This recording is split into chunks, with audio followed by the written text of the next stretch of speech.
நம்ம இன்னைக்கு என்ன நாவலை பற்றி பார்க்க போகிறோம் அப்படின்னா, ஒரு மனிதன், ஒரு வீடு, ஒரு உலகம். ஜெயகாந்தன் எழுதிய இந்த நாவல். கிருஷ்ணராஜபுரம்னு ஒரு ஊர்.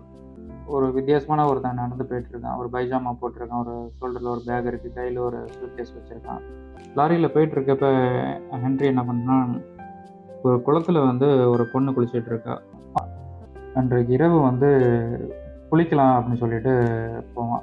எங்கே போவாங்கன்னா, அவங்க வீட்டில் கேணி ஒன்று இருக்கும், கிணறு. அந்த கிணறுல போயிட்டு குளிக்கிறேன். ஆக்சுவலாக ஹென்ரியோட அப்பா உண்மையான அப்பா கிடையாது. அவனோட ஒய்ஃப் அவனோட உண்மையான ஒய்ஃப். இப்போ பஞ்சாயத்து கூட்டுறாங்க, இந்த இடம் யாருக்கு அப்படிங்கிற மாதிரி.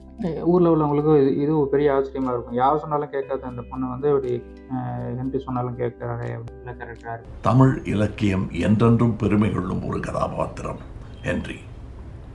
ஒவ்வொரு தமிழரும் வாசிக்க வேண்டிய மகத்தான